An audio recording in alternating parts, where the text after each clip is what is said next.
As you know that we have done more than 510 webinars, and that way we are very fortunate to have discussed both global and domestic contemporary issues. The current series that you see, the current lecture that you see, is focused on the union budget. This is the first union budget after the country is talking of Viksit Bharat. And as you know, and I've mentioned earlier also, EGROW Foundation at its very early stage in May 2021 had done an exercise on behalf of Niti Aayog, India Vision 2047. So we feel very wedded to the Viksit Bharat 2047 idea. And that is why we are doing this series of webinars on Union Budget and Viksit Bharat. Today, we are focusing on MSMEs. What should be the budget on MSMEs, keeping in mind that we have 22 more budgets to go before Viksit Bharat of 2047? What is our medium long-term vision, short-term vision for the current budget so that it fits into the long-term story? To do this, we have invited my dear friend Mahesh, Professor Mahesh from Myra Business School to moderate and chair the session. And then we have invited number of important, significantly hardworking, one who have already made their point and their mark in the MSMEs. And these are some of my very dear friends with whom I've worked, I've learned, I've interacted, and I know that they bring in solid experience and also they would be able to provide solid inputs to the government in budget making. So we have Mr. Sampathraman from Bangalore, we have Mr. Anil Bhardwaj from Delhi, and then we have Mr. Mahajan from Noida, we have Subhas Aggarwal ji again from Delhi, Harvinder Nagi is from Jalandhar, he's joining us, he's from the engineering goods, Rahul Garg ji is former partner PwC, and then we have Naresh Gupta ji who's excelling in toys. And then we have two professors, Professor Rajendra Kumar. He has recently done a book on finances and MSMEs. And we have Professor Ganesaraman, who had recently, along with Professor Bala, done an international conference on startups and MSMEs. I can see Jacob Kresta has also just joined, and I'm thrilled when he is here. So though he's not listed in the panel, but I was cajoling him to please join. So Mahesh, I'm going to request you that you have to accommodate Jacob Krista towards the end. Sure. Now, Subhash Aggarwal ji will be coming towards the end, and as also Mithali will be coming towards the end. With this brief introduction, I would like to mention my dear founder, director, and colleague, Dr. Ashok Vishandas, with whom we had worked together on India Vision 2047, is also joining us in this important discussion today. Whatever are the deliberations, Professor Mahesh is going to conduct the proceedings further. Whatever are the deliberations, we are going to send the recording to the Ministry of Finance and the Ministry of MSMEs, as well as put a summary of our discussion on tweet with the mark to both the ministries. So keep that in mind. And with that, let me now hand over the session to Professor Mahesh to conduct the proceedings. Professor Mahesh. Thank you, Professor Charan Singh. Welcome everyone to this webinar, Union Budget and MSMEs for Viksit Bharat 2047. Usually a webinar starts with, trying to kind of articulate the importance of this webinar. Why are we having this kind of a discussion today? I think we can skip that very easily because everyone understands the importance, of this sector to India. If India has to be Viksit, then the Vikas has to start from the MSME sector, perhaps. It's important in terms of percentage to GDP, percentage to exports, number of people employed. Any number you look at, the numbers are big and so big that we don't have to kind of deliberate on the importance of this. So we'll go straight into the and Professor Charan Singh has been gracious enough to introduce all the panelists. So I'm not getting into that as well. So we will get into directly into what are we going to discuss. But let me kind of say that it's a great mix, an eclectic mix of people from industry to industry bodies to entrepreneurs to professors. So it'll be. I'm really looking forward to the kind of output that's going to come out of this discussion. What are we going to discuss? Perhaps there are three questions that we can perhaps answer today, usually a webinar starts with a keynote. We didn't had a keynote speaker today and assigned, but unfortunately for us, Sampathraman sir has to leave at 4:15. So almost like a de facto keynote address, I would request him to make on all the three questions. So let me kind of put forward the three questions that we have for today's discussion. One is, what has been our experience with respect to the various schemes that the government of India, through the budget or otherwise, put in for the growth and the progress of the sector, and what has been in terms of its effectiveness, the difficulties, and the personal experience of each one of the panelists. And perhaps we look at the last 5 years. Maybe that's more pertinent for our discussions. And this can go across from skill development to the credit guarantee schemes to technology adoption programs to sector specific schemes and all that. So we have a slew of programs that we can perhaps look at and then take a reflective note on. The second question is, and hence, having looked at the past, what are the challenges that the sector is facing today? That will be question number 2. And each one of you, the panelists, will have their own perspective on this, I'm sure, looking from through different lenses, from different angles. And perhaps the last question would be, in this case, what will be the kind of schemes that you will recommend or you see as a solution for some of the challenges that the sector is facing? So that will be the last part of it. So we'll start with Sampathraman sir talking about all the three, and then we'll take through each one of you. Maybe we'll separate the questions into 1 and 2 put together in the first half of the webinar, and then maybe in the second round we will come back and look at the solutions kind of thing. But for Sampathraman sir, since he has to leave early, we will give all the 3 questions together. Sir, please take it forward. Thank you, Mahesh. Thank you, Charanji. Thank you for giving me the opportunity first to talk a few words. And it's been an exhilarating experience. Earlier also we have discussed these points privately in a meeting when Charanji came to Bangalore. Now, to take the whole thing on the basis of the points which you have given, 3 points which you have given. The first question I understand as what MSME got out of the budgets from 14-15 to the last budget. Because there are plenty of things we can discuss about the budget performance or achievement. But our concentration is on what did MSMEs get. On this, one thing is clear, that the great development the country has achieved, economic development, has boosted opportunities and demand. This is the first thing that the MSMEs got. Directly, if we say that MSMEs are getting something, I have some doubt about it. See, I'll give you some examples about how solutions are attempted to MSME problems. Example 1.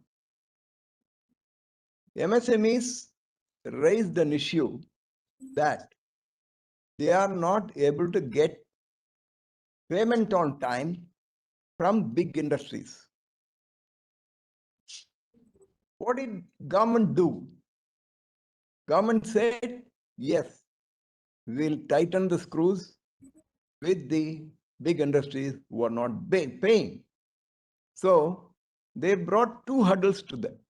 1, if you don't pay on time, the number of days by which the payment has been delayed, 200% penal interest. In addition to whatever payment they have to pay, they pay that plus 200% extra they pay to MSME. This is one. Another, if they don't pay in that financial year, the purchase is not allowed as an expenditure in the balance sheet. Therefore, in that year, they have to pay the tax. The funniest part is,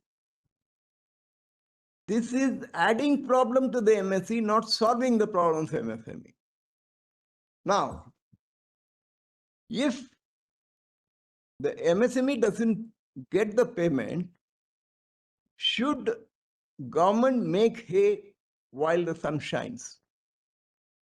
What is the need for adding that as a burden to the industries to pay tax on that purchases? The cruelest joke is, most often the big industries are unable to pay because the MSME, they are not getting the payment from the government for the government orders which they have fulfilled. The guilt is squarely on the government. But government is, first of all, exempt from this kind of,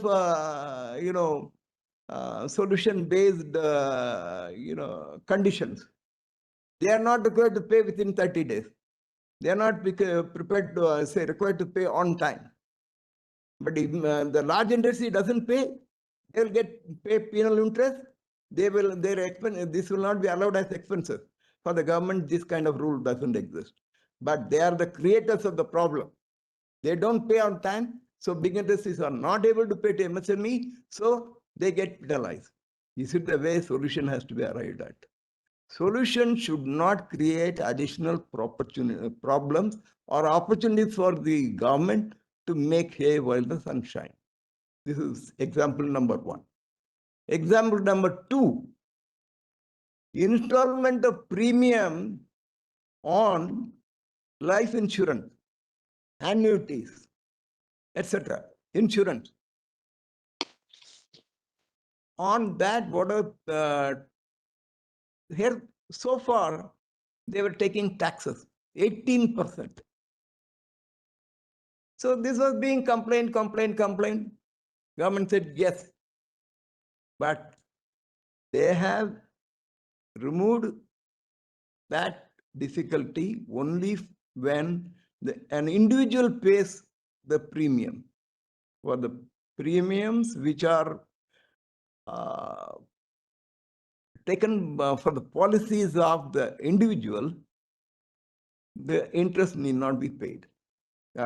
The tax need not be paid on the premium. If there is a group policy, this is not allowed. What is this kind of hair splitting? See, it is all boils down to attitude and mindset of the government. My main point here is, it is not that what you are going to do to the infrastructure, which out of say 25 lakh crore budget, how much is going to be allocated to this sector, that sector, infrastructure, etc., etc. It doesn't. What I am suggesting doesn't cost anything. If we can change the mindset and attitude of the lawmaker, we would have gained. Can there be a school for that? Can there be a concerted effort for that? Is my only question which I am posing to my friends here. Thank you.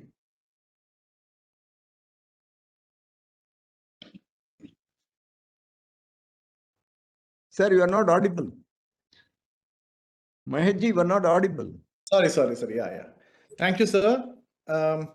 Just a note for the other panelists, we have a time problem here. We have roughly around 75 minutes left, and we have around 8 of you. So we'll have to ration the time. Perhaps in the first round, we can take around 5 to 6 minutes and then come back and see whether we have time for the second round. So can I request? Only one thing, Mahesh. Sure. EGROW has done a thorough study on ease of doing business. That should get implemented. It doesn't cost money. It doesn't cost budget expenses. EGROW has done a fantastic study that should be implemented in this budget. This is the additional suggestion of mine.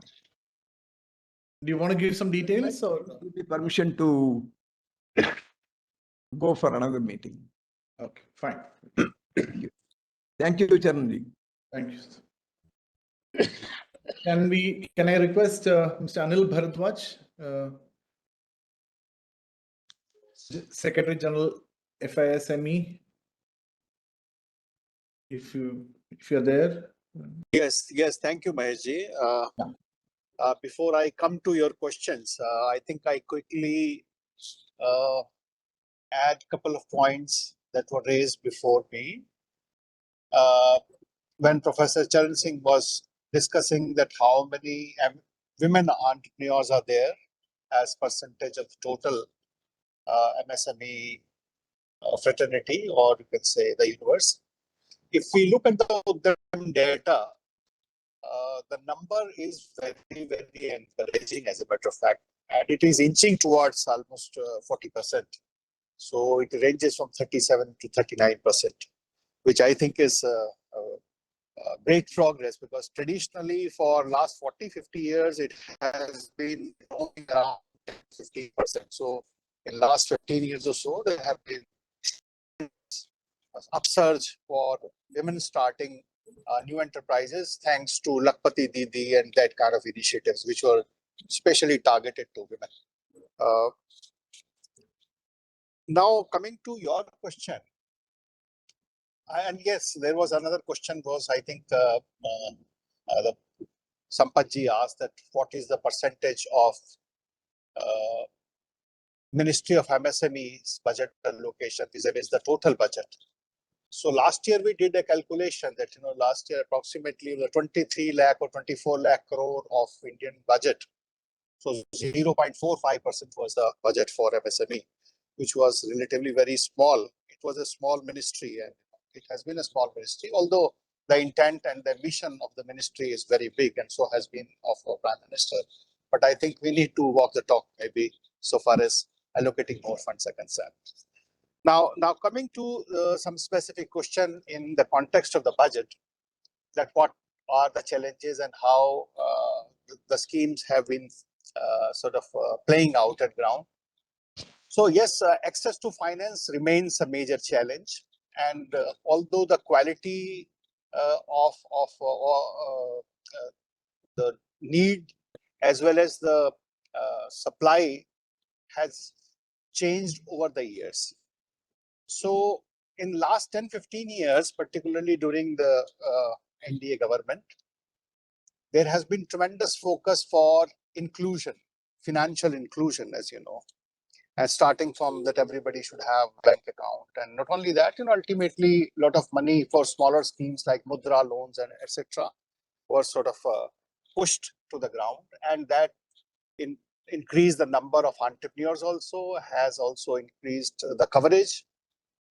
So that has been a very good initiative, a successful one. And similarly, the scheme of credit guarantee, CGT MSC, the coverage has almost reached to 5 lakh crore, which is phenomenal. And I think the bulk of it has gone to micro enterprises, which again is a good thing. Now, the flip side is that, the funds that are needed by fast growing enterprises for growth, there you find a lot of difficulties. So, I mean, you can't have growth funds. You don't have growth funds. It's very difficult to access private equity still. And money in the form of debt also for growth is very difficult, because you can't come out, you can't arrange additional collaterals that are typically required by the bank's prescriptions. So that is an area that remains. Another thing is that, where government has done well is that it is in public procurement. So from 20%, they increase the limits to 25% in central government purchases. But more than that, again, during the last 15 years, or especially last 10 years, the good thing is that earlier this percentage, although was 20% earmarked for micro and small enterprises, the actual procurement was far below 10%. But what happened is, in the last 10-15 years, that the number has surpassed 25%. In some cases, it is at 30%, 40%. So again, there you see that in public procurement, this policy has really delivered on ground, and it has enabled large number of enterprises to access government procurement and also scale up their operations, which has helped quite a large number of people to export also. Now, the other challenges which remain and for which there is not much in terms of government support, and that may be good candidates for additional support from the government or schemes through this budget or the forthcoming budgets. So one is the access to quality internationally priced raw materials. So thanks to a lot of issues like QCOs, anti-dumping duties, very liberal regime of anti-dumping duties, safeguard duties, etc., has resulted in a situation that iron, steel, copper, aluminium, polymers and plastic raw material, glass and so on. I mean, most of the major raw materials are approximately 20 to 40% high than the prevailing international prices. So that makes them uncompetitive within their own country. They can't withstand competition in finished products. And that's why you see a dramatic rise of finished products coming from countries like China. And secondly, it also blunts their competitiveness and they can't export. So we see on one hand, our imports have been rising and our exports have either been stagnant or they have not been increasing. If we leave for the moment for the traditional MSME sector like textile and garments, in textile also we have not been able to make any headway in man-made fiber. Whatever little bit we are doing, it is in the cotton segment. Man-made fiber we have filled because the raw material prices are exorbitantly high in India because of just the two companies producing almost 100% of these products. So factor markets are not competitive, neither the finance nor the raw material, and the can say rubbing the salt to the wood is that for expansion, it is almost impossible to get competitively priced land to scale up. It's very, very difficult because of Land Acquisition Act. The land prices have increased 4 to 5 times. And there is almost no government support available for providing plug and play infrastructure on large scale on lease that could can say invite more and more companies to set up. So we are talking about startups and so on. Good policy. 2 lakh startups are there. I have seen the advertisement today also of the Prime Minister. But the fact remains, much of it is in the service segment only, not in the manufacturing because of very costly land prices. So I think to conclude, we have to ensure that the factor markets remain competitive in India, whether it be it land, be it finance, and be it raw material. If we don't do that, it will be difficult. Another area is which remains unaddressed is access to technology. So if we compare with our competing nations, especially China, Taiwan, Indonesia, or I mean Indonesia for the moment we can leave, Korea, and even Philippines and Vietnam, even in those countries, our technological gap in most of the product categories is very, very high, and it is expanding. We have not been able to garner enough funds to scale up technology. So we need a technology mission in order to ascertain that what is the gap and funds so that we can scale up. I think for the moment, I stop here. Thank you. Thank you. Thank you, Mr. Anil. We'll now go to Mr. S.K. Mahajan, Director, IB Solar. Sir, could you please come forward?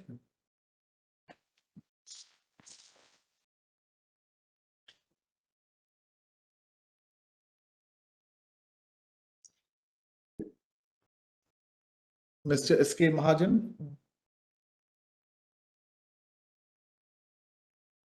Oh, yeah. If you are not there, then shall we go to Mr. Harvinder Nagi? No, Suresh Mahajan is there. Hello. Yes, Mahajan he is very much there. Yeah, I'm there, sir. Sir, are you on mute then? Can you please? Yeah. You unmute yourself. Unmute कर इसको. Photo नहीं आएगी. आगे video भी आएगी. Hello. Should I? I'm. Sorry. Hello. Rejoin कर ले. Sir, I think Mr. S.K. Mahajan is there. I think we can. Okay. Yeah. Let's talk him. Let me talk him first.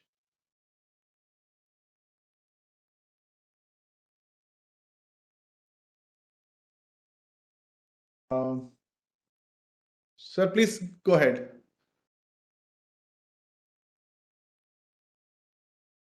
I think there is some Technical issue, is it? technical issue in the audio and video. Okay. So I think let's then, why don't you take forward and then we can go to Mr. S.K. Mahajan later.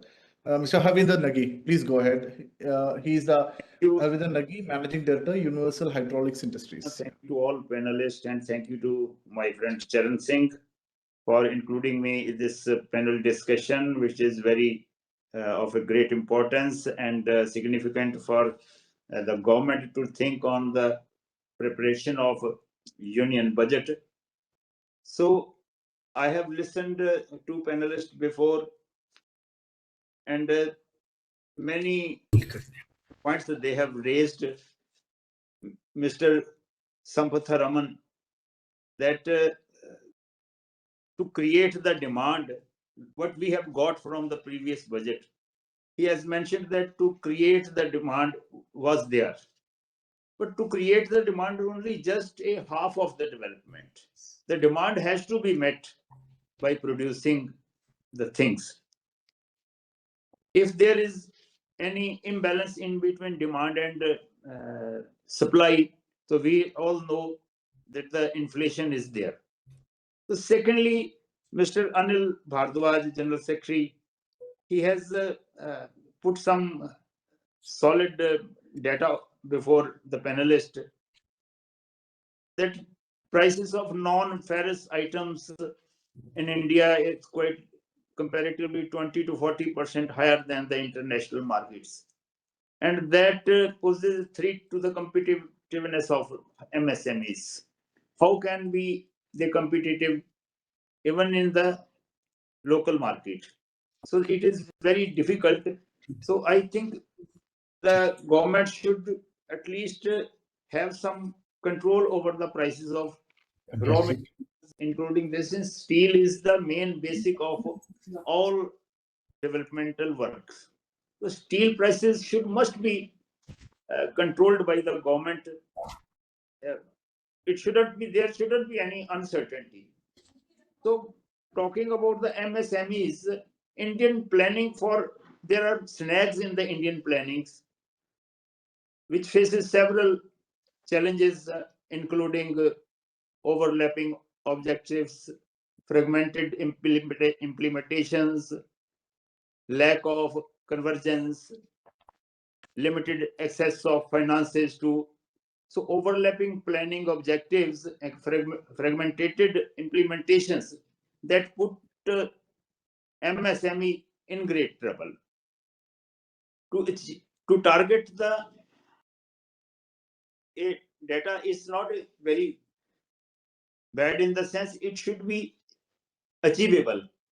So there are many hindrances in the development of MSMEs.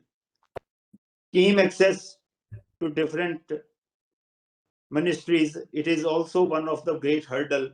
Several ministries have not interconnected with each other. So the single window system government has put in scheme, but since it is not very seriously implemented, many hurdles MSME face during day-to-day working.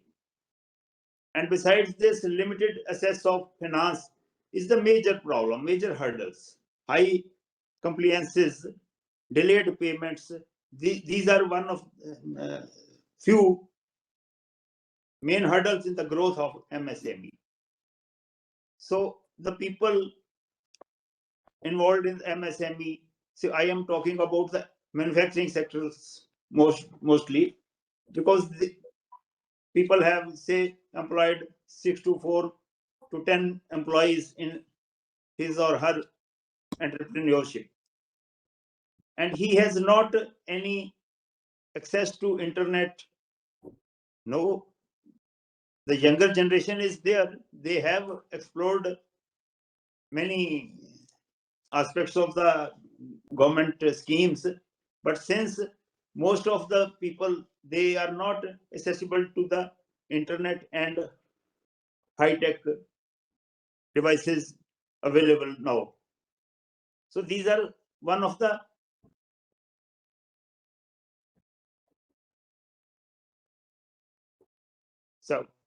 so marketing assistance, marketing infrastructure is also one of the great hurdle in the growth of MSMEs. MSMEs always struggle for the marketing. To make the product is not a very big thing, but to market it in the world level and on the national level is also one of the issue MSME face. Inadequate infrastructure is there. We have no any good infrastructure, good roads, good transportation systems, clearance required for the different departments. It is also one of the main hurdle in the growth of MSME. So Niti Ayog, no doubt they have planned and they have drafted good policies and target. But even though, since the implementation of all these schemes is not very much on the ground level, so to make Viksit Bharat in 2047 is a far reaching, I think, goal if it all these continue to appear. So this is what I have at my end to say. So I think the Great. EGROW should include all these suggestions in their draft to guide the government to make policies in such a manner that MSME should get the benefit of all these schemes government labs. Thank you very much. Thank you. And looking forward to your specific suggestions, probably in what you termed as, some kind of marketing infrastructure that the government should be providing. So maybe if you can just provide the details in the second round, and when we discuss the proposed solutions from each panel member. So Mahajan sir, are you there? Yeah, I'm very much here. Yeah. I'm very thankful to EGROW for giving me an opportunity to raise the issues. Say, I am a entrepreneur who did not have any background of business in my family. I did not have funds. I was holding a corporate job, left the job, and started the business with just 1,000 rupees. Now, the issues raised by Mr. Sampath, Mr. Anil Bhardwaj, and Mr. Harvinder are very much valid. Now, we are talking about the 45 days late payment case from the corporates. See, 45 days is specified by the government. The MSME people do not raise the complaint first because they are afraid that if we raise many complaints, we will not get any queries later on. So even if they raise the complaint, the government takes 1 year to resolve. Why there is no limit? MSME facility centers, they work almost for 4 months, not more than in 1 year. So whatever the issue goes to MSME FES, I have taken the data. It takes almost 1 year to resolve the issues. Then we come to the security. The finance ministry has very clearly said that for the 10% performance guarantee or for the other guarantees, we can give the security bonds to the government tenders or to government. Now, the finance ministry notification is not considered by that. They say we do not know what is security bond. So if I would say to Mr. EGROW task, how many people follow this security deposit? Because wherever we go, they say, no, we will not take insurance security bids. I would say there is a circular to the of Finance Ministry on this regard, but the acceptability is not there. I had the association or the opportunity to work with Mr. Charanjit Singh during the association days. And the land issue was raised at the highest level at PM office that time. And it was during Congress, UPA government. So we had raised the point that the issues with the government, all the agencies which are working, they are all basically they are not development authorities, they are property dealers. Property dealers, basically they are property dealers. They buy the land, they buy the land and then sell to the investor or whosoever, and at a very high price.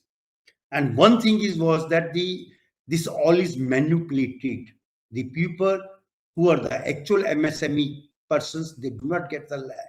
The land is given to the property dealers who mark up their margins and then sell to the other people. So that means, in nutshell, the land doesn't go to the person who has to set up the industry. Now, in my case, I will give you a classic example. During the Corona period, there was no investor in the market. I was the investor. I thought I will set up the industry. When I told my family that I'm going to set up industry, my wife said, we do not know when we'll die, and you are planning to set up industry. And I was given the opportunity by the government of UP. I got the land at that time. That there was no property dealers in that. So land was given to me at 2 crore rupees. I'm just saying classic example, 2,000 meter land at 2 crore rupees. My contribution to the government in the last one financial year was GST to the tone of 30 crores, income tax to the tone of 6 crores. See, indirectly, if we explain to the government that if you are giving land at subsidized price, how much money you are going to get from the industry. So the government does not rely on these figures. That is what my point I want to raise. And I'm using my classic example for contribution to the GDP. और dean भी रखा वो अपने department का dean बना बैठा है academy dean academy मतलब पूरी यूनिट के बराबर आके Praveen Chauhan, can you please mute your mic? See, third point raised by Mr. Anil Bhardwaj was fast growth. See, in my case, I had a very fast growth. I set up one industry, set up second factory, now setting up the third factory. Now I'm coming with from MSA, maybe I will end my MSME journey. I'll come to the big industry group. I need money of 1,000 crore. But as the point raised by Mr. Bhardwaj was, for fast growth, you need a fast money. That money is not available. I was an employee of DLF and Ratan Tata Group. Today, I employ more than 400 to 500 people in my companies.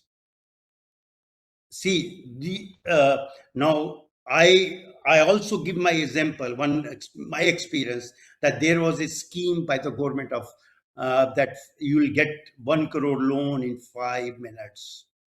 I tried that 5 times when I needed the money some 5 years back. I did not get it because you apply for the loan.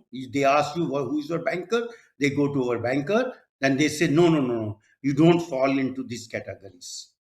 Okay. The good support we got from government from during Corona period was emergency credit limit. That really helped us in the industry.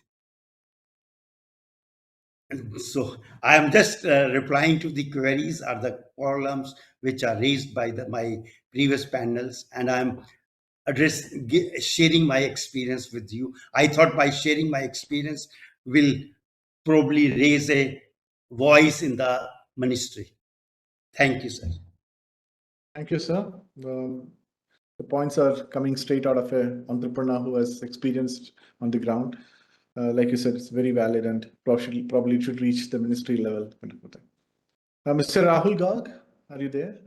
Yeah, I think so. You were there in the initial itself. I'm there, Mahesh. I'm there. Please go ahead. And I would just say that Mr. All the panelists so far have highlighted what they have actually faced and what they have seen others facing as a sector. I would just say on the first question that what has MSME got in last 5, 7, 10 years? So if we look at the data, that itself suggests that the new registrations in MSME continuously for last 5, 7 years have grown not as a X percentage, have grown many-fold year after year. And from an initial 21, 22 to 28 lakhs odd to 6.5 crores or so, it's a phenomenal growth. So one thing is very clear that we need to do a lot more. But in terms of what has been done, in some corners, in some alleys, in some streets, that's making a difference, that's apparent. That's the point number one I'll make. The second point I would say is also the indication, participation of the women folk increasing from less than 10% to over 40% in 7-8 years. That speaks a lot of the relative ease of becoming MSME entrepreneur. Had there been the legacy MSME journey, lots of entrepreneurs who were women entrepreneurs would not have been able to navigate that as much as they have been able to do today. So the second point I would make is that there is a listening to what the sector needs. And it may be an issue that we count more women because they deal with micro, or as Sharon says, nano businesses. But nonetheless, they start a beginning. They start a beginning with the family, they start a beginning in their village, they start a beginning in their district. So with this, I think that the initial point that Sampathraman made, that the government mindset is sort of, he painted that was not sympathetic enough for MSME. I would say that it may not be necessarily the case. It may be that it doesn't happen as much as we want it to happen. The second thing I would say, the point that Harvinder ji made, both in respect of the compliances, the burden that these MSMEs are not able to deal with or spend disproportionate time and resources, is one which perhaps doesn't need too much of budget allocation. A framework or a scheme or an approval or a process by the government to say that these are the finance related tools which are approved by the MSME ministry along with the relevant ministry of the labor ministry, of the finance ministry, relevant ministries.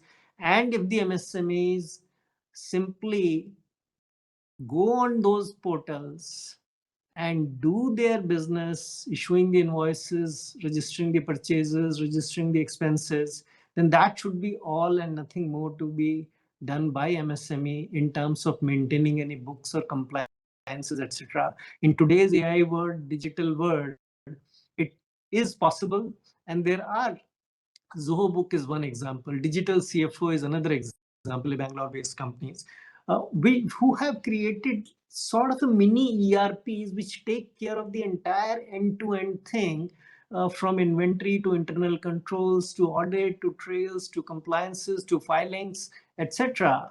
And some of those kind of tools, if the ministry with the help of interministerial group, etc., gets approval from the government that if an MSME follows this, that's good. And we don't need to tease them any further to ask for any more information, to ask for any more detail, to dig into anything else. You might still lose some revenue here and there, but it will ease and on an overall basis, flip the whole MSME sector. The second point that he made, that a lot of MSME entrepreneurs in this, at the age group that they are, they may not be digitally fairly accustomed to use many of the government schemes or such digital products or toolkits if made available by the government or are available in the market. I would suggest that through the district forum for the MSMEs, just like we have the Udyog Mitra or just like we have the income tax return preparer, etc., who used to just carry their laptops to the people and sit with them and prepare their tax return and upload that.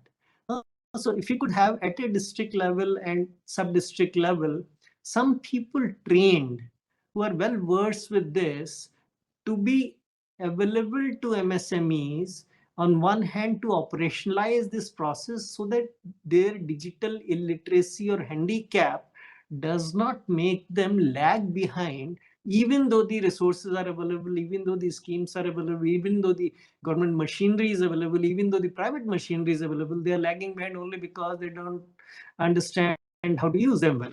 So an intermediate connection between these resources and the actual MSME entrepreneur who needs this help, again, maybe a business model is created that, like return preparer, they charge some small amount on a continuous basis, deal with multiple MSME in a particular thing, and it may not require a significant budget allocation. But again, a blessing from the industry body would be very helpful to give it a legitimacy and also to give it a standing to create a business model out of it. The other thing that Harvinder mentioned was that even the domestic market, leave aside the international market, even the domestic market reach and the program, I would say it is not necessarily an allocation for MSME. It is the first thing that I mentioned, the toolkit, digital toolkit for MSME, is consider it as a part of the digital infrastructure play of the government.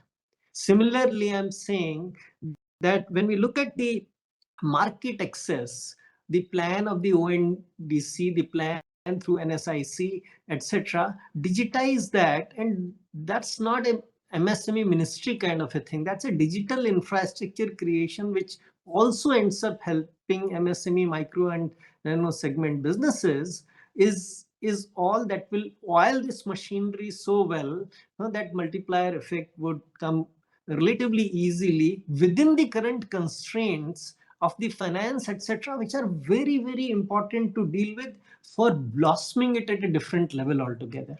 So the point that was made by the earlier speaker, that he is growing from 3 factories to a big entrepreneur now, and he doesn't have 1,000 crores access to funds, that's an important aspect. So I'm not belittling that. I'm saying, but doing these 3-4 things, which I just suggested, may not require a lot of budget allocation, but could oil the machinery very, very well. And thanks, Mahesh, to give me opportunity on this. Oh, thank you. Thank you very much. I think you made a very interesting point, in terms of the reluctance of the MSME sector to use technology. I think some of these management researchers should do some research on that. I mean, yeah, because why I'm saying is because if you look at the startup world, on the other hand, complete contrast from what you're saying about MSME, I think we'll find them using AI also. In most of these cases, you will see even employment of AI for these different functions. So why is it that there's a reluctance on this side? Is it because of literacy, or is it because of the digital natives not being there, just not being there, something like that, or maybe some other reason? Yeah, so one is digital kits not being there. The second is, to my mind, the people who choose to look at the path of the startup, that demography is different than the people who look as a path for manufacturing MSME, to my mind. Yes, I think that bridges need to be built between these two different worlds, parallel worlds. Then I think it should be possible for India, given our enormous amount of human resource available who are tech savvy or very comfortable with technology and all. Great. I think I'll look forward to your views further on the second round as well. Mr. Naresh Gupta, District President, Laghu Udyog Bharati. Sir, are you there? Yeah, I am here. Yeah, please go ahead, sir. Yeah, thank you for inviting me at the EGROW. This is for the first time I am joining this webinar. मैं देखिए सभी panelist ने, संपतरमन जी ने, राहुल जी ने भी बहुत अच्छा कहा और अनिल भारद्वाज जी ने भी बहुत अच्छा कहा इंडस्ट्रीज के बारे में, कुछ पेमेंट्स के बारे में संपत जी ने कहा। तो मैं तो 3-4 पॉइंट्स मैं ये चाहूंगा कि अभी हमारी इंडस्ट्रीज में एमएसएमई में कहीं भी कोई ऐसा प्रोविजन नहीं दिया हुआ R&D के लिए। अभी we all most of the MSME industries are looking towards China कि हम चाइना गए, सैंपल लाए, वहां से कॉपी कर लिया या कहीं से भी। अभी हमारी इंडस्ट्रीज में गवर्नमेंट को भी R&D के ऊपर कोई बजट एलोकेट करना चाहिए कि भी जो भी इंडस्ट्रीज 5 करोड़ से ऊपर काम कर रही हैं, टर्नओवर पे काम कर रही हैं, उनके लिए R&D मैंडेटरी कर दें, जिससे कि हमारी रिसर्च एंड डेवलपमेंट हो और इनोवेशंस की तरफ अगर हम जाएंगे तो डेफिनेटली हमारी इंटरनेशनल मार्केट को हम टैप कर पाएंगे। दूसरा, मैं जो फील कर रहा हूं आजकल हमारी इंडस्ट्रीज में स्किल डेवलपमेंट ही नहीं है। आज अभी एक NIOS है, national institute of open schooling, वो कोर्सेज चला रहा है लेकिन बहुत ज्यादा उसमें हम लोग उसको तरफ ध्यान नहीं दे पा रहे। यानी हमारी लेबर को स्किल डेवलपमेंट होगी, हमारी कैसे मशीनरीज पे करें, कैसे हम क्वालिटीज के ऊपर वर्क करें, कैसे हम अपनी एफिशिएंसी को इम्प्रूव करें। एफिशिएंसी मैं देख रहा हूँ डे बाय डे किसी भी ब्लू कॉलर लेबर की एफिशिएंसी कुछ नहीं है। जो पहले 20 साल पहले एफिशिएंसी हुआ करती है, आज कुछ है ही नहीं एफिशिएंसी। इसकी तरफ भी अगर हम ध्यान देंगे कैसे उनकी एफिशिएंसी को इम्प्रूव कर पाए by the way of some yoga या स्किल डेवलपमेंट के अंदर ही जो NIOS करता है, योगा क्लासेस भी उनको सिखाता है, जिससे कि भी हमारी एक हेल्थ के ऊपर हम ध्यान दे पाए। इसके साथ साथ जैसा कि अभी एक पैनलिस्ट ने कहा कि भी लैंड की वैल्यू बहुत ज्यादा हो रही है, इसके अंदर मैं बहुत सपोर्टिव हूं उनके लिए। शायद हरमिंदर जी ने कहा था शायद कि अभी हमारे यहाँ पे जब भी कोई लैंड एलोकेट होती है, हम उसमें ड्रॉ से या निवेश मित्र के थ्रू जैसे यूपी में है उसमें हम अप्लाई करके लेते हैं। उसमें so many property dealers, investors are entering in this business. जो लैंड आजकल सर्कल रेट 5-7 हजार 10 हजार का है, market rate within year उसका 70-70 लाख जा रहा है। How the industries can grow. तो इसके लिए मेरे पास कुछ पॉइंट्स हैं, हम बाद में कभी डिस्कस कर लेंगे डॉक्टर चरण सिंह जी से। मेरे पास 2-4 सजेशंस हैं और हमने लिख के भी दिए हैं। मैंने अपने लघु उद्योग भारती डिस्ट्रिक्ट लेवल से लखनऊ भी भेजे हैं। अगर वो इम्प्लीमेंट हो जाए तो आई एम श्योर कि भी लैंड वैल्यू को भी हम कंट्रोल कर सकते हैं। तीसरा, हम इंफ्रास्ट्रक्चर में बहुत ज्यादा इन्वेस्ट हमें करना पड़ता है। उसके अंदर मैं ये चाहूंगा, अभी जैसे मैं भी कभी जेवर के पास में अपनी टॉय इंडस्ट्री एक और नया यूनिट लगा रहा हूँ जो कि 3 लाख स्क्वायर फुट एरिया में है। उसके अंदर मैं देख रहा हूँ कि 2-2.5 करोड़ से ऊपर तो मेरा उसमें लग गया फायर NOC में, फायर के इक्विपमेंट्स लगाने में। तो हम ऐसा क्यों नहीं कर सकते कि भी जो इंडस्ट्रियल एरिया है उसके अंदर वाटर टैंक ऑलरेडी बने होते हैं, वहां पे एक फैसिलिटी लैंड भी होती है, वहां पे एक इस तरह का हम एक जैसे मार्केट के अंदर भी हम देखते हैं वो हॉर्स रील वगैरह बनी होती हैं, वो अगर हर एक फैक्ट्री के आगे लग जाए और वहां से कॉमन वाटर टैंक हो। पानी की आजकल शॉर्टेज भी बहुत ज्यादा होती है, यदि मैं अपने टैंक में पानी स्टोर कर रहा हूँ, हर महीने 2 महीने में उसको क्लीन कर रहा हूँ, पानी वेस्ट कर रहा हूँ, तो क्यों ना एक ऐसा हम ग्रुप तैयार करें इंडस्ट्रियल एरिया में कि वहां से पानी की सप्लाई भी हमारे यहाँ पे एक होजरील बन जाए, वहां से हम अपने अंदर लें और छोटा मोटा हम जैसे फायर स्प्रिंकलर है एक अपने टैंक से उसका प्रोविजन कर दें, तो हम उसको काफी मनी जो मेरी 2-2.5 करोड़ की लग रही है उसको हम 10-20-50 लाख पे ला सकते हैं।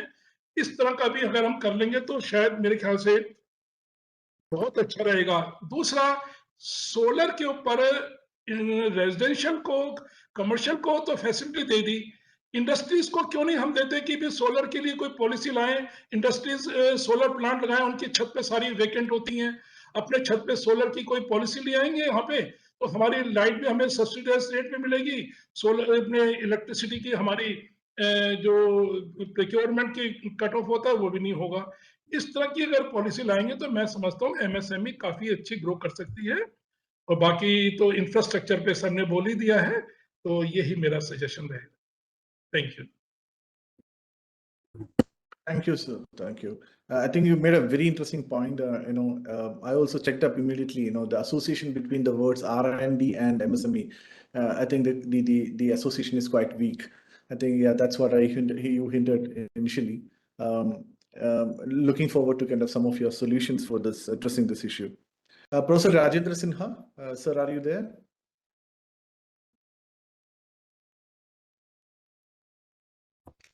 Sorry, muted or something? Professor Sinha?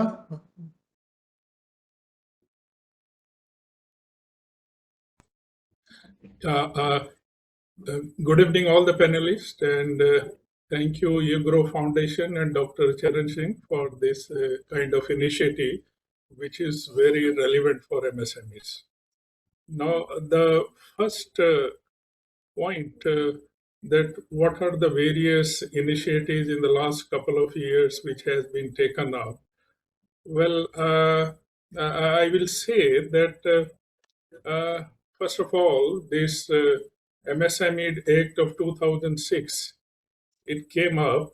Till 2019, the old definition used to be there.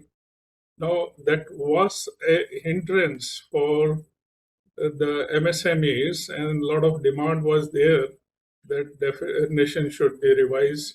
And 2020, the definition was brought into picture with the investment criteria as well as turnover criteria.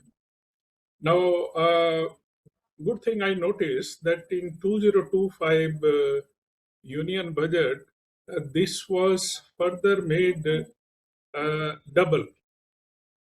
And the before 2020 investment in plant and machinery, it used to be 10 crores maximum. Now for medium enterprises, it is up to even rupees 125 crores. And for a small enterprise, it is rupees 25 crores. So this initiative has helped MSMEs for toning up their technological setup, doing more investment in plant and machinery modernization, at the same time retaining the within the definition of small enterprises, which has multiple benefits for them. Another important second initiative which I noticed was that about a decade back, more than that, 1.5 decade back, until 1 decade back, I will put it, credit guarantee fund for micro and small enterprises, that is collateral free loan. They used to talk rupees up to rupees 1 crore. Now, subsequently, especially in the last decade, we have seen that it was increased to rupees 2 crores, thereafter up to rupees 5 crores. And now, collateral free working capital and term loans up to rupees 10 crores. Availability is there for the MSMEs. So this and also a hybrid model structure has been permitted. That means that even beyond this requirement of 10 crores, if some more requirement is there, they can provide collaterals and take more loan also. Earlier, it was exclusive that only under one scheme. So this, I see a practical aspect. So these are the two most important in my views. The third one, I can say, my panel colleague, Mr. Mahajan, was mentioning about this special fund during COVID period that was really very helpful for the MSMEs. Then Self-Reliant India Fund providing equity for viable MSMEs, 1,000 crores. Provision is there, but a lot more is required under this. Now, as far as the challenges for MSME sector, we know especially the micro enterprises, they have a lot of challenges and relative to the small enterprises and medium enterprises. So all three sets have different constraints. And financial constraints that continues to be there in the sense that when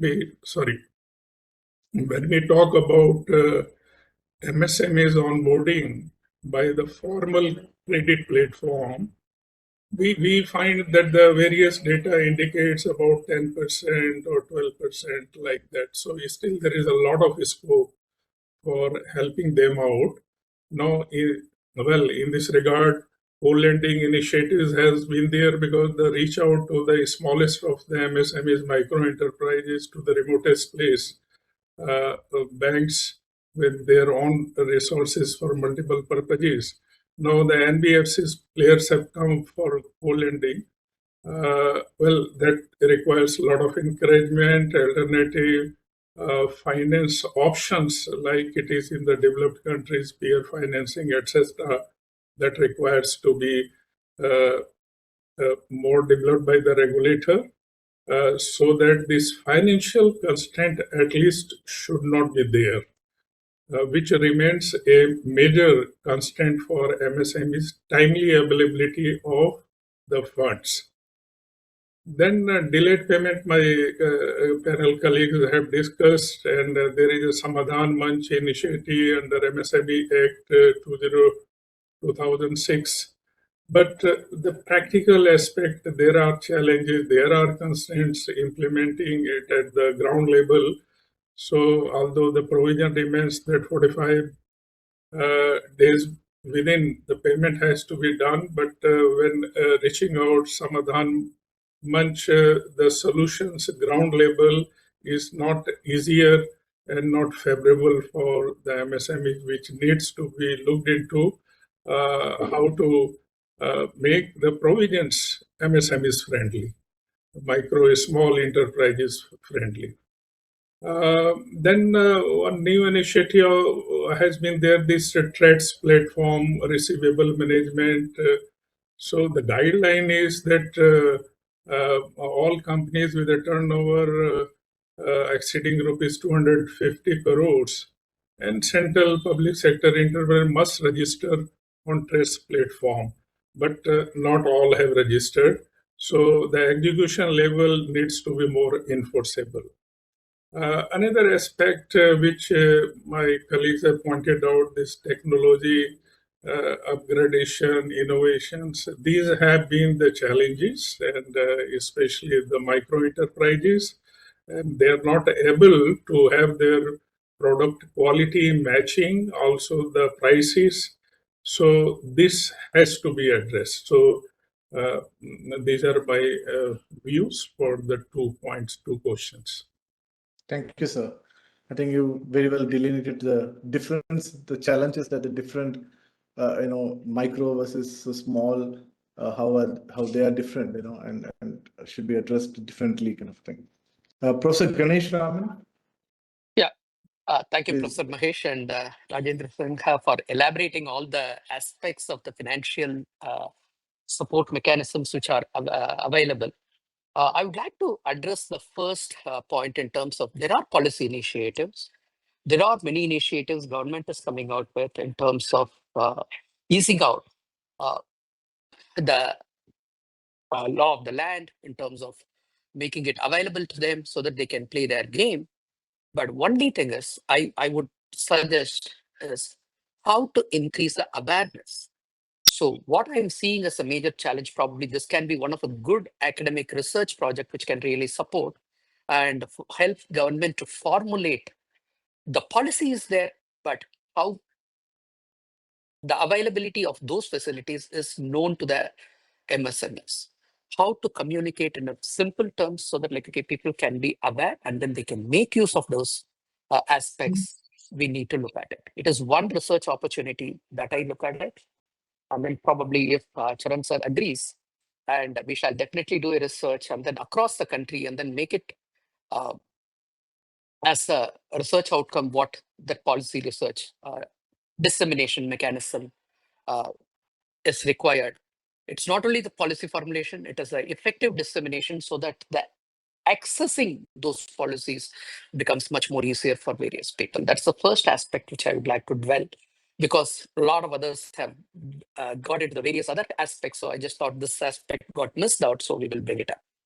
The second one, that in terms of the challenge, once again, like, okay, I would like to bring how academia can play a role, and as well as how the MSME industries can grab it. So probably I'm looking at it from the supply and demand side. The academia provides the supply, and then instead of only they targeting big corporates and then like, okay, the what do you call the job mailer and everything, can there be internships at the MSME facility? Can it be made mandatory? If there can be an enforcement at the academic institution level and as well as at the MSME level. MSME should train the workforce and then make them ready for the industry. And in the process, they will create more entrepreneurs when they land into a job and then see they will be creating more entrepreneurs. Currently, we are trying to keep the academia separate and then the industry separate. Rather, like, okay, we should find a way to bridge it through effective internship. The second thing I would put it will be in terms of how to promote research, how to make the laboratories of the educational institutions accessible to MSMEs, so that some of the research, they have the practical knowledge, they want to validate their ideas, and how the academic institution can provide a support can be done. So the second and third point, which I would like to summarize, is there has to be an effective engagement mechanism between the academia and then the MSME industry should be established, for which the task should be at the educational institution level to provide the supply, make it as part of the industrial orientation, as part of the coursework, provide credits for it, maybe a 20-30% of the credits, overall credit, should be linked to how people are, how they have spent their time at the industry, in the MSME industry, and that can really weigh for them in terms of becoming entrepreneurs, getting into the job market, everything. And in terms of academic institution, making their laboratory facilities available and their faculties being part of those research in terms of the product launch or in terms of validating the ideas, in terms of validating the product, all those things can be effectively done. So there can be a mutually beneficial arrangement that can be established between the academia and then the MSME industry. So that's the one thing I would like to see it, thoughts of government, so that the formula, there is no one research project can succeed when it is going to be only one function specific or one discipline specific. When there are interdisciplinary approach, we have always seen the solution is getting into a more fructifying results. So that is where the policy should not be limited only to the MSME industry. Rather, it should go to nano industry, and probably I would think NMSME industry, and that engagement with the academic institutions around that area. That has to be a cluster that should be formed between the academic institutions and the NSME and MSME industry, so that there can be effective leverage of both supply and demand, which can solve the actual problems, and they can complement their skill set. This is my view. Professor Mahesh, back to you. Thank you, Professor. Yeah, I think again, the association between institutions of higher education and MSME world seems to be kind of weak. also is, I think, even the association between consultants and MSME. I mean, consultants do work for big corporates, but hardly or rarely for MSME. So even researchers, yeah, I think that's a very good point. I think, yeah, let's see if there is some solution for that as well. Mr. Absolutely. Yeah, thanks. Mr. Subhas Aggarwal, sir, please go ahead. Yeah. So what is the question? What question, please? Can you repeat it? If you could share with us your experience with respect to the schemes of the government of the last 5 to 10 years, and also the challenges that the MSME sector is facing as of now. Yeah, you see, good evening, everyone, and welcome you all. And thanks for giving me the opportunity. You see, MSME is a very important sector. They are contributing in GDP and export, and they are very effective. Only thing is some hurdles are there. Government in the budget or to become a Viksit Bharat by 2047, government should support in their various measures uh, like easy funding, reasonable funding, and and as on today, technology is playing very big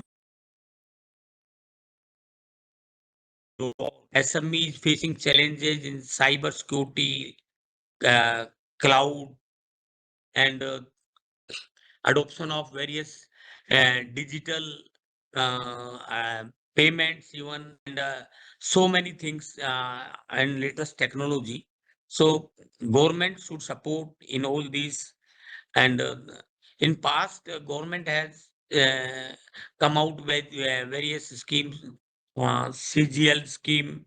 There they have in Corona time they have given without guaranteed loan, and government stand the guarantee. So that type of loan again needed. So I think those schemes should be very much prevalent, and like fund of fund they have created in the last budget. So government can support in the form of equity.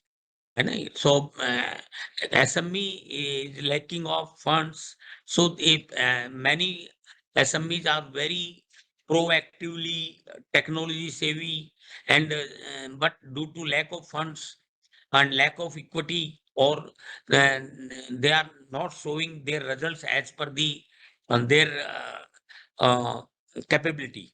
So they need little bit support from government side. So government can provide support in various ways, rationalization of GST, and providing easy funding, so they could remain competitive, providing various cluster facilities where they can have common facilities like lab and etc. So these things is very much required by to support SME.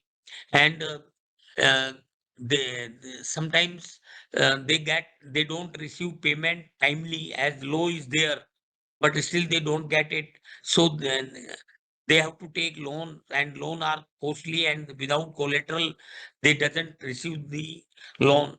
So here, uh, though provisions are there, but government budget can remove some anomalies which they are facing.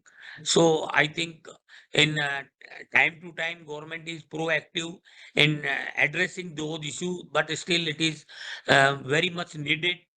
And I think this time in budget, uh, reducing of GST further, though they have reduced now, and done 2 slabs, and but still certain industry want more concessions, more rationalizations, compliance, maybe complexity is there.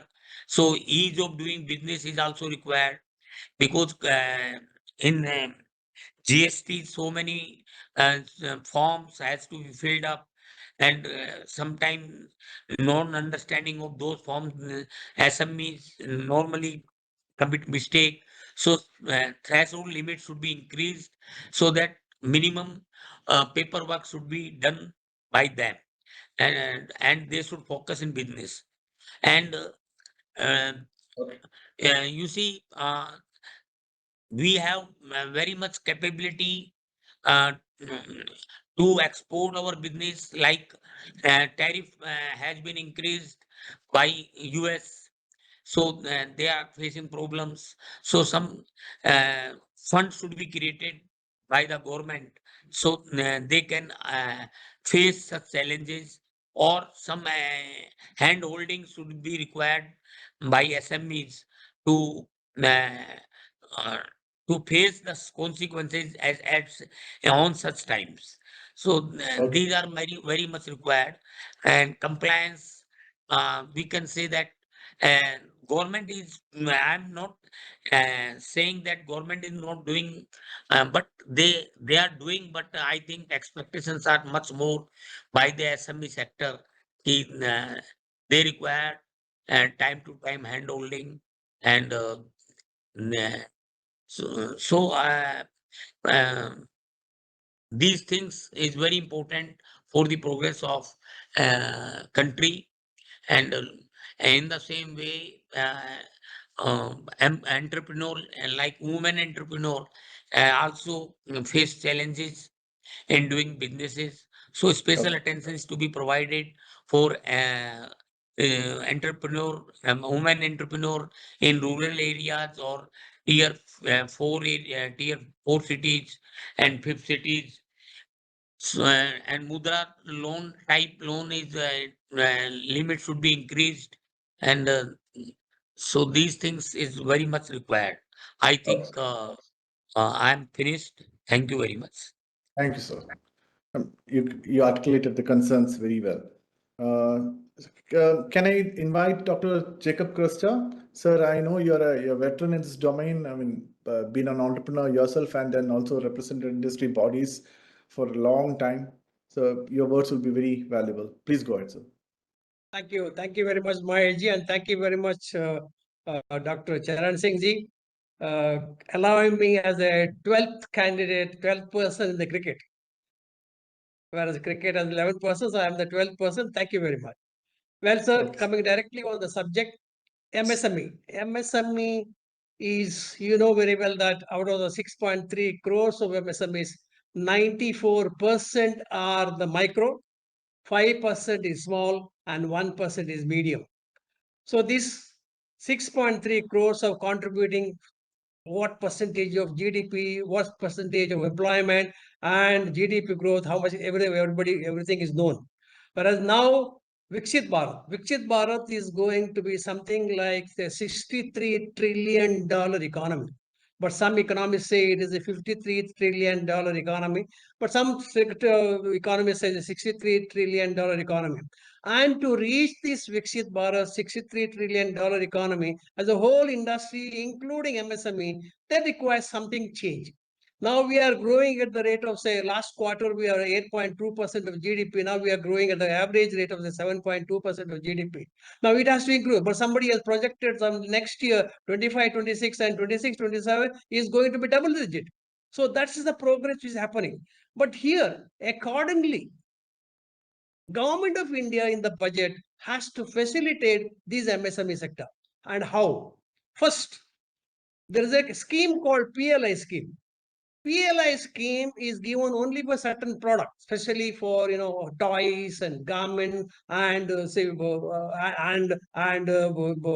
gems and jewelry. Such about 8 products are only facilitating PLI production linked incentive. If in this budget, if the government gives this production linked incentive on par with all MSME production, probably the Viksit Bharat, the $63 trillion economy will not go up to say 2047. Maybe by 2045 itself, we will have the Viksit Bharat. So that means more and more MSME will start manufacturing with the PLI scheme. Then the second major junk and the challenge is for the state government. Be it land, be it power, be it electricity.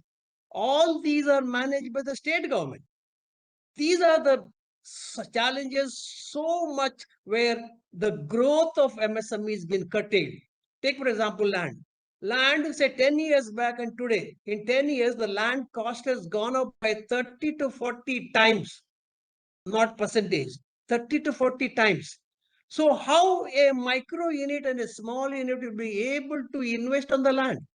So that is the reason you do an analysis of the 6.3 crores of MSMEs. Only 5 to 6% of the MSMEs are present in the Industrial Development Corporation unit. Now, for example, Karnataka KIDB, or Mumbai it is MIDC, or Gujarat is EIDC. How many? Just 5 to 6%. That means balance all industries are in the private industrial estate. They are doing a thriving business. Why they are not able to get this kind of land? Because of the cost. So my suggestion to get to Viksit Bharat is to the government of India. That means anything connected to the industry, everything should bring under one law, one act, like your GST or income tax. So that infrastructural facilities, all facilities come under one act. And one more point was suggesting employment. The skill development is done, say, about 10 years back. But 10 years back, skill development has remained as it is. The skill has not been transmitted to the students. Colleges are giving their lectures, the book knowledge, and the practical knowledge is not been disseminated.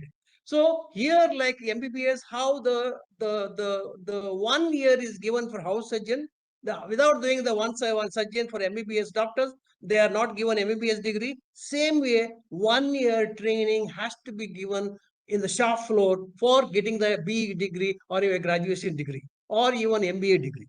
So that should be made compulsory for 1 year degree, so that all the students will get handheld experience.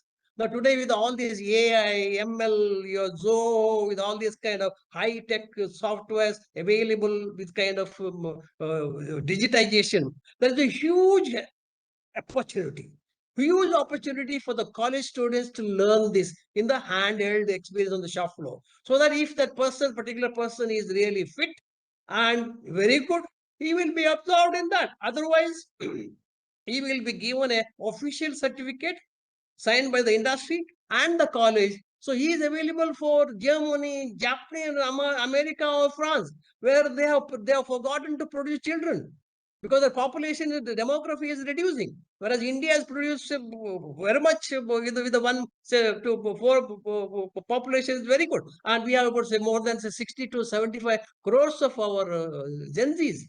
So if that kind of Gen Zs are available, this kind of skill development industry and academia joined together. So that we are definitely going to get Viksit Bharat. And my another suggestion is, so the MSME, by and large, the facilities are remain only on the paper.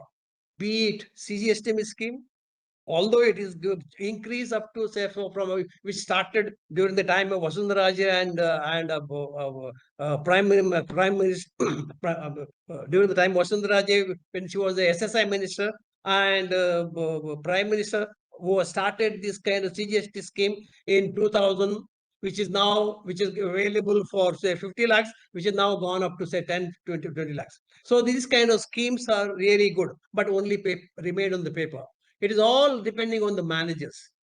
If the manager agrees, if the manager satisfies, then only CGST is offered to the industries.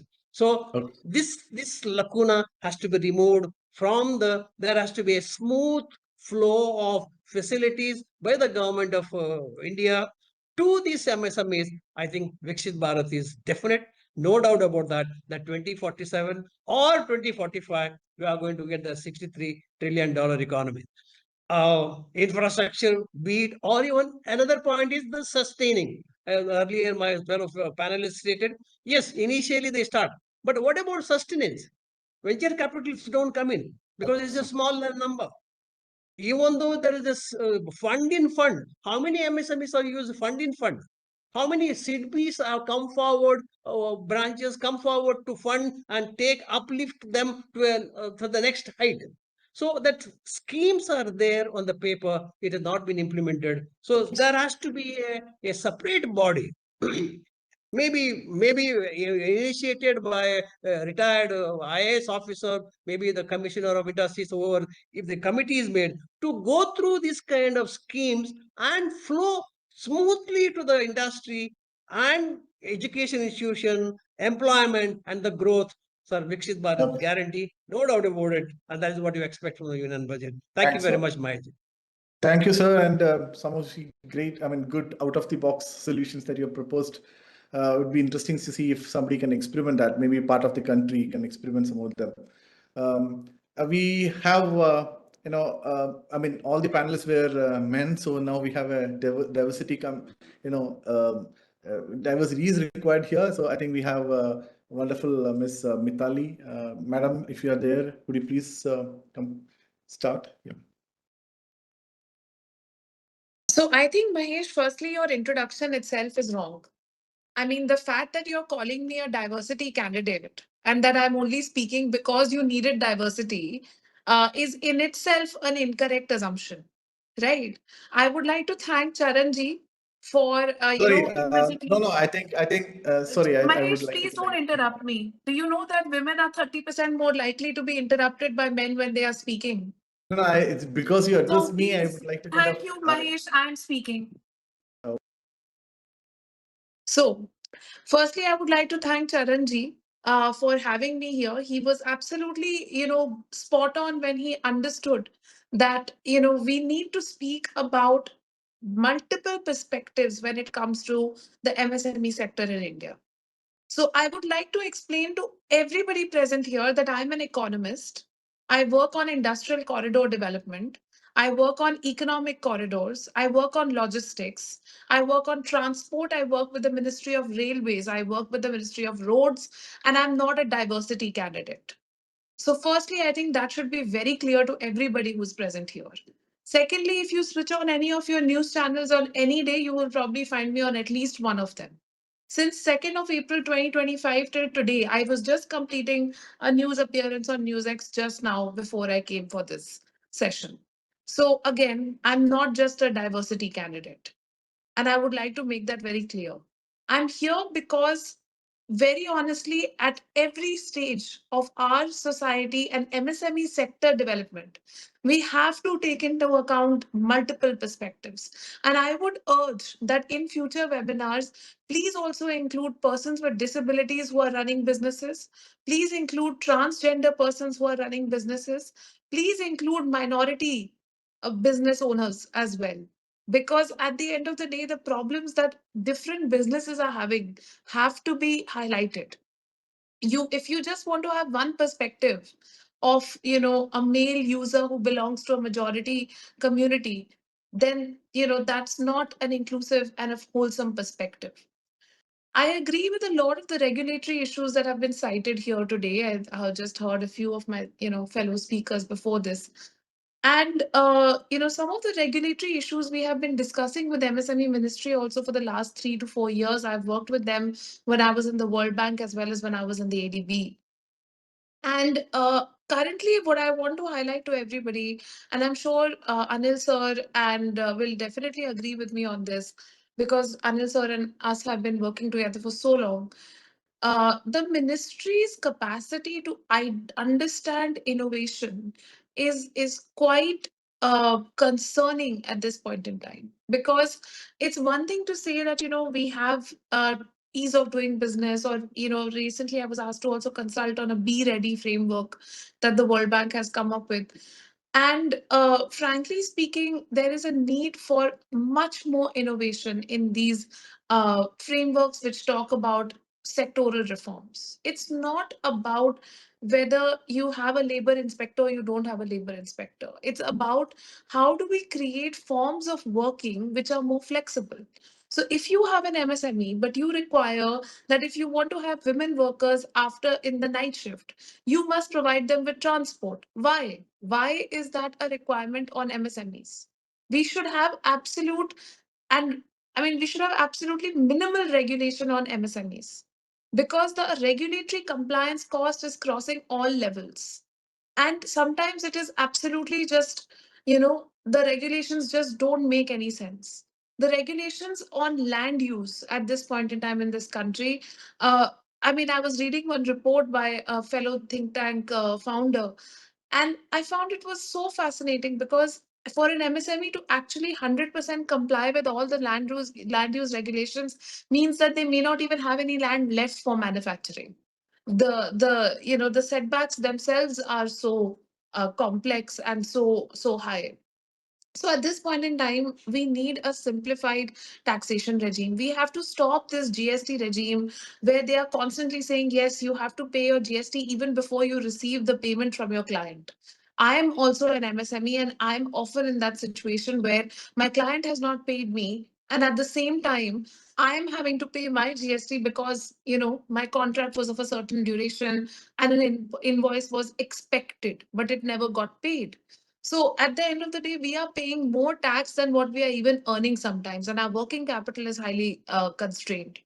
So there are issues even on that front. Then, so regulations are definitely an area where our country is still not MSME friendly, and the innovation and the regulatory compliance, which can come with technology. If you have enough technology, you can actually monitor if some of the compliances which are essential, especially on the quality side or on the environmental side, are actually being met or not. But our country has not taken those steps to actually integrate technology and regulatory compliance. So that is also one issue. The second pillar, which I really feel is very critical, is around financing. We still have a massive gap between the kind of financing that working capital support that the sector requires and what is actually coming in. And while we have schemes like Mudra Yojana, etc., for the extremely small, I would say nano entrepreneurs, and definitely women have been the massive beneficiaries of this. For any woman-led enterprise also, which is trying to scale up from, say, a revenue of 50 lakhs a year or to up to 1 crore a year, and she wants to scale that up to 5 crores a year, it's nearly impossible. Because at this point in time, you will not get loans as a woman entrepreneur for sure, even if your business is profit making and you are showing a clear business plan. It means nothing unless your father is with you, your husband is with you, your brother is with you. Nobody will even talk to you. So this is the reality for a woman entrepreneur who's going out there trying to raise funds. Startup circles, VC circles, all of these are often impressed by tech bros, not actually defensible and profitable women-led businesses. And women-led businesses often only raise funds when they are either in the fashion space or in the handicraft, handloom, or food processing space. If you take a woman entrepreneur in logistics, it's so difficult for her. We have had consultations with so many women entrepreneurs who are taking over freight forwarding businesses, who are taking over custom broking businesses, and it is so hard for them to raise any funds. They have to, and even working capital crunch is there. They often have to just bootstrap and go with that. So scaling up even in traditional sectors is extremely hard. And the third point I would make is in terms of specific issues that women entrepreneurs have. The first issue is the care economy. And the fact is that men are doing only 30 minutes of unpaid care work every day, whereas women do 6 hours. In such a situation, for a woman to manage her business as well as her family becomes extremely difficult. We need the men of this country to come forward and start taking responsibility within the household and actually taking charge of their own families and their own children. So I'll stop here. And Mahesh, I think we are running out of time, so I'll stop here. Thank you, Mitali. And see, great point that you made on minimum regulation for MSMEs. I think with this current debate on regulating the QIPs, commerce sector and all that, I think this is very pertinent. And also, let me clarify that the word diversity was used in a very technical sense. It was not any other implication for that comment. So thank you, all panelists.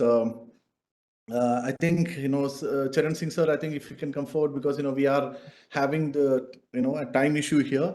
We already crossed 5:30. So maybe we'll have to kind of park the second question or the third question rather for another day. What do you say, sir? I think quite a few suggestions have already come in because the focus was the budget. And as I saw the structure as it flew and as the panelists kept saying, I think to a great extent, many suggestions have already come in, very pertinent suggestions have already come in. So I think in shelving question 3 or 4, I think there's not a problem. So I want to thank you, Professor Mahesh, for accepting this invite at a short notice. I want to thank each one of you, the panelists, who agreed to come on this at such a short notice, because I felt that there is a need from across the country to bring inputs to the notice of the government. And that is why the panelists were chosen in such a way from across the country. We had panelists from Jalandhar, we had panelists from Bangalore, we had panelists from Delhi, Greater Noida. So very balanced sort of an attempt. We had entrepreneurs, we had the faculty professors, so we had somebody who's running the federation. So in that sense, we attempted to bring in a balance as much as possible, as quickly as possible, so that the inputs get into the budget making. Otherwise, it would have got delayed. So I want to thank each one of the panelists who gave their inputs, and I am more than happy. Some of the suggestions have come which are going to be on long-term basis.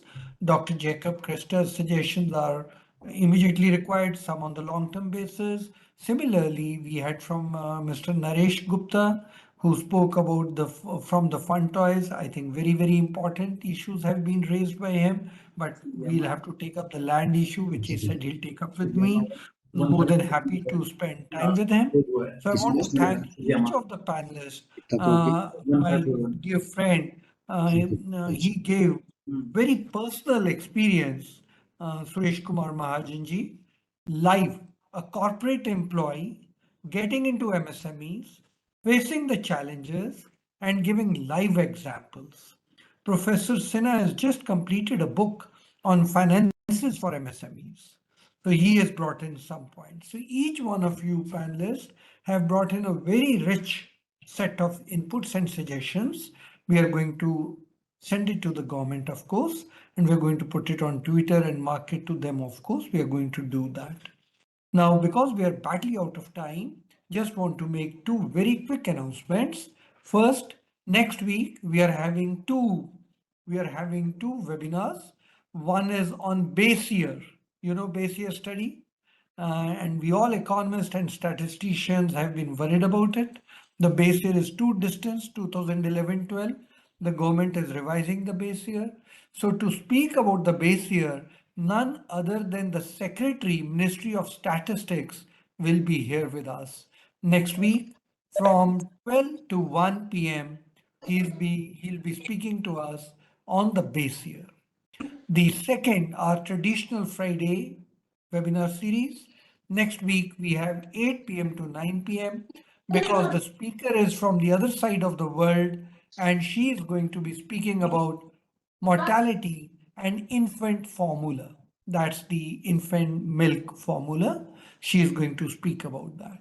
So I'm going to invite all of you, request you, please factor in on the base year Mr. Saurav Garg, the Secretary, Ministry of Statistics, speaking from 12 noon to 1 p.m. And 8 p.m. to 9 p.m., we have Professor Jesse Antela Hughes, who will be speaking to us on infant formula. So I would welcome each one of you. Today's presentation recording will be available on our website by noon tomorrow, and we'll be putting it on Twitter by evening tomorrow and sending an email by Monday. In case any one of you wants to send me special inputs, which you want to be tagged along with the email which I sent to the government, more than happy to have your inputs, which I'll put along. With this, on a Friday evening, spending more than 90 minutes on this important topic, I think it's serving the nation. We are making inputs for the government. So very, from the core of my heart, a very big thanks. I'm indebted that all of you could spend time, share your thoughts in such a short time, tell us so many things that are so important for scholars, for researchers, public policy experts, I think it has been a gold mine and many ideas have come, and many of us who are from the university background are going to make an effort to conduct some research on this. As Professor Ganesaraman said, certainly we are going to make a study and see what best we can do to improve the dissemination of information. With that, let me once again thank each one of you. Wishing you a great weekend. It's a celebratory weekend across the country. Wishing you a great weekend and looking forward to meeting you all next week. Yeah, Before I thank you very close, much. I just want to check before I close if Dr. Ashok Vishandas, my colleague, wants to say a word or two. Dr. Ashok Vishandas. He has attended the complete webinar and maybe he wants to share some inputs. Dr. Ashok Vishandas. Maybe there is a problem there. So let me close again. Wishing you a great weekend. Thank you. Thank you. Thank you, sir. Thank you. Dr. Saril, sir. Thank you, sir.